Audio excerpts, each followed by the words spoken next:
Bonjour, je m'appelle Elliot Papadopoulos, ici avec ma collègue Fivi Nicolaou, et on va interviewer aujourd'hui présidente et vice-présidente de la comité ECOFIN du MUN 2022, Emma Vassilakos et Amélie Tron.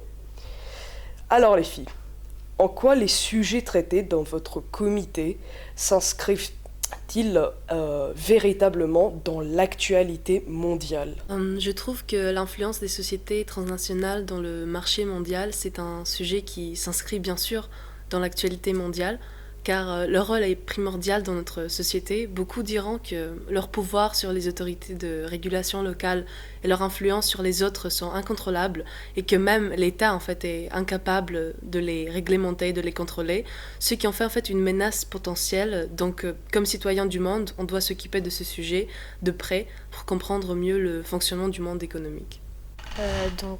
Notre deuxième sujet qui est l'évasion fiscale, c'est un des phénomènes les plus courants qui freinent la croissance économique depuis des années. Donc ça prive les États de revenus qu'ils auraient pu utiliser pour développer plusieurs choses. Chaque année, les sommes de ces revenus privés sont énormes. Donc tant que ces sommes ne baissent pas et que l'évasion fiscale ne commence pas à être un phénomène plus limité, alors ce sujet restera toujours d'actualité et les États ainsi que d'autres institutions chercheront encore des moyens de lutte contre celle-là. Après, pour notre troisième sujet, qui concerne la dette post-Covid, c'est évident, je pense, pour la raison pour laquelle ce sujet est encore d'actualité. Le Covid-19 a eu un impact sur le monde entier et cela ne date que d'il y a 3-4 ans. Donc l'impact que cette pandémie a eu sur l'économie mondiale est énorme à cause de plusieurs choses, la quarantaine, l'arrêt des échanges, le tourisme. Les dégâts se sont faits très rapidement et donc il va falloir beaucoup de temps pour les réparer. La deuxième question que nous souhaitons vous poser est par quels moyens une crise économique peut-elle empêcher les entreprises de s'évader fiscalement ?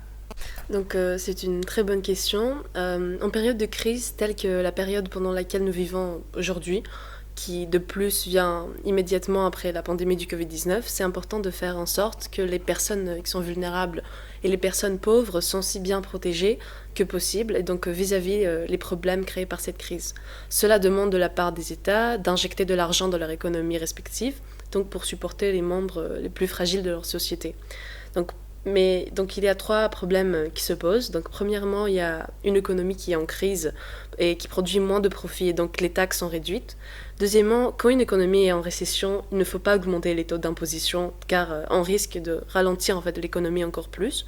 Et donc ceci revient au troisième point qui est que les États du monde entier sont déjà trop endettés et que le coût du capital augmente en ligne avec les taux d'intérêt. Donc l'option de s'endetter plus pour trouver l'argent pour supporter la société est en fait hors de question.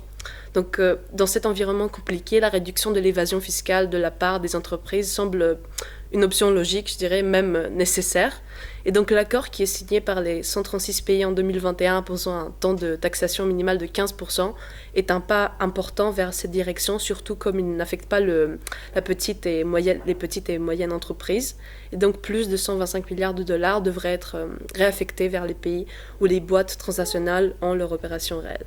Donc moi je vais plutôt venir un peu illustrer les propos de Emma. Prenons l'exemple de la France qui, comme plein de pays et le monde entier, est atteinte de la crise énergétique. Donc la France, elle vient juste de supprimer en fait des impôts de production sur les entreprises. Et c'est en fait pour pousser la réindustrialisation du territoire français. Et je pense que ce n'est pas seulement le cas en France, c'est le cas dans plusieurs pays. Donc ces pays espèrent ainsi pouvoir lutter contre la crise. Mais il faut aussi savoir que l'évasion fiscale, elle aggrave la crise économique. Donc forcément, comme par exemple dans la crise de 2008, les États vont vraiment chercher à réglementer l'évasion fiscale. Et donc forcément, il y aura plus de solutions. Une troisième question pour vous. Dans un de vos sujets, vous traitez les sociétés transnationales. Comment donc fonctionnent-elles et quels sont leurs critères de sélection de lieux de production qu'elles jugent en fait optimaux? Donc la réponse à ces 2 questions fait continuera de faire l'objet de plusieurs études et de thèses doctorales. Sérieusement, pour la première partie de votre question, donc comment les ST fonctionnent, il y a plusieurs modèles qui favorisent soit le contrôle central, soit la prise de décision décentralisée. Et donc il y a un degré de liberté considérable en termes de matérialisation de cette stratégie. Et donc entre ces deux extrêmes, il y a plein de modèles intermédiaires, par exemple la stratégie globale qui continue à être décidée centralement, mais chaque filiale locale a un niveau de liberté en termes de matérialisation de cette stratégie. Et en ce qui concerne la sélection des lieux de production, une fois de plus, les modalités sont souvent très compliquées.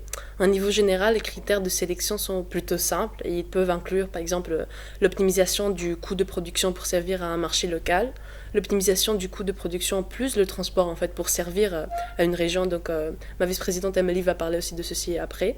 Donc cela dit, il faut calculer ce fameux coût qui demande une analyse étendue et détaillée de plein de facteurs socio-économiques et politiques, tels que les différentes réglementations, les subventions, le niveau d'éducation, donc les qualifications professionnelles, la stabilité politique et géostratégique, mais aussi le taux de taxation locaux. Et donc de plus, ces facteurs ne restent pas constants dans le temps. Et donc il faut trouver ce mix optimal entre tous ces paramètres qui demandent souvent une approche rigoureuse, mais incluent aussi un élément de chance. Donc, pour répondre très simplement à la deuxième partie de la question, une entreprise transnationale qui veut déplacer ses revenus ou même sa production dans un autre pays, elle recherche tout simplement ce que l'on appelle un paradis fiscal. Un paradis fiscal, il a 3 critères majeurs. Donc, c'est un pays dans lequel la taxation est inexistante ou ne vaut presque rien. Mais c'est aussi un pays donc, dont le régime fiscal n'est pas transparent et bien sûr qui n'échange pas d'informations fiscales avec d'autres pays.